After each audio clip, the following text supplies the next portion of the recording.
पुण्यश्लोक अहिल्यादेवी होळकर शेतकरी कर्जमाफी योजना जी घोषित केली होती त्या योजनेच्या अंतर्गत आषाढीला आपण पहिली यादी घोषित केली होती।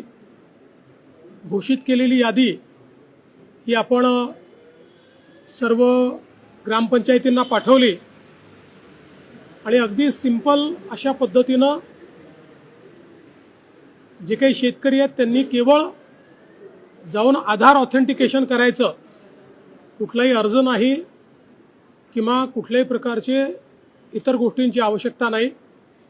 अशा पद्धतीनं ॲग्रीस्टॅक नंबर आणि आधार ऑथेंटिकेशन करून त्यांची खाती नील करायची, अशा प्रकारचं आपण काम हातामध्ये घेतलं होतं। आज जवळपास 5029 कोटी रुपये हा पहिला हप्ता 6,22,207 शेतकऱ्यांच्या खात्यामध्ये गेला आहे आणि ही खाती नील झालेली आहेत। मध्यंतरी काही गैरसमज असे झाले होते की आमच्यावरचं कर्ज जास्ती दिसतंय आणि आमच्या नावावर अप्रूव्ड पैसे कमी आहेत। त्याचं कारण जे काही NPA लावलेलं व्याज होतं त्या व्याजामुळे ते जास्त दिसत होतं। बँकांनी ते व्याज रद्द केल्यामुळे आता अकाउंटमधले पैसे आणि शासनाने त्यांच्या अकाउंटला भरलेले पैसे, म्हणजे कर्जाचे पैसे अकाउंटमधले आणि शासनाने भरलेले पैसे हे सारखे असल्यामुळे ही अकाउंट नील झालेली आहेत। आता रोज मोठ्या प्रमाणात ही अकाउंट्स येत आहेत।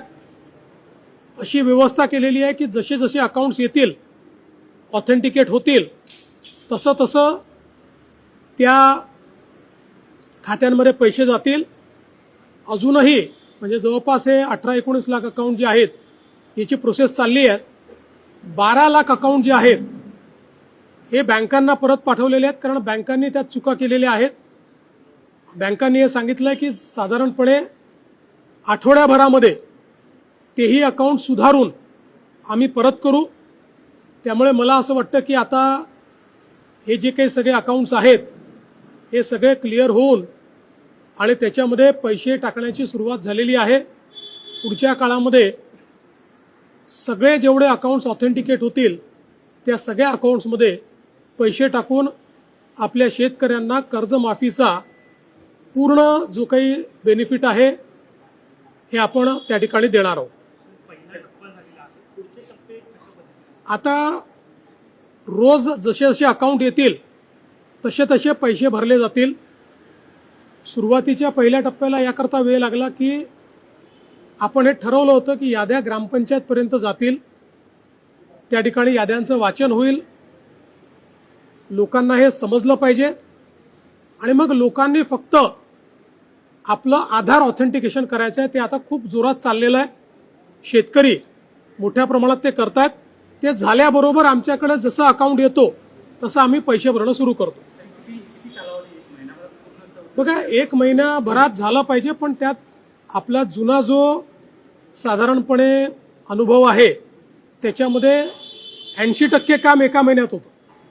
20% कामाला वेळ लागतो, कारण त्यात काही ना काही अडचणी, इतका लाखो शेतकऱ्यांचा जो रेकॉर्ड असतो, कुठे शेतकऱ्याची अडचण असते, कुठे बँकेची अडचण असते। काही ठिकाणी आता अशाही केसेस आहेत की वडिलांच्या नावाने कर्ज आहे, वडील गेले आहेत, मग ते म्युटेशन करून ते कर्ज त्या ठिकाणी आपल्याला रद्द करायचं आहे। अशा कागदपत्राच्या पूर्तता चालत असतात, पण 80% काम मात्र वेळेत होतं।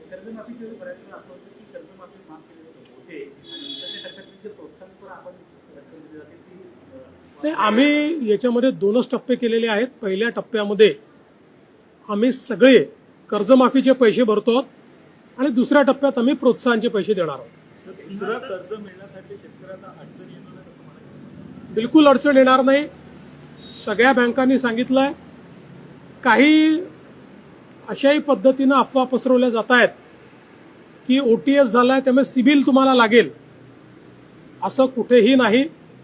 यात कुठलंही OTS नाही आहे, फक्त लावलेलं जास्तीचं व्याज हे रद्द केलेलं आहे, बाकी पूर्ण पैसे सरकार भरते। त्यामुळे कुठल्याही शेतकऱ्यावर सिबिलची अट लागणार नाहीये।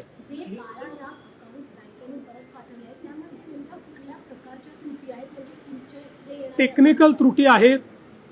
काही ठिकाणी अकाउंट दुबार आलेले आहेत, त्यामुळे ते 2 अकाउंट आहे की 1 अकाउंट आहे हे पाहावं लागणार आहे.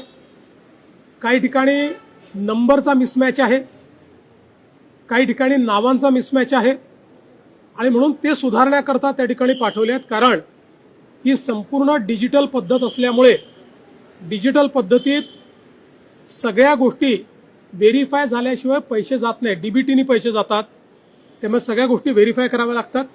म्हणून या छोट्या छोट्या चुका आहेत त्या बँका ऑथेंटिकेट करून देणार आहेत.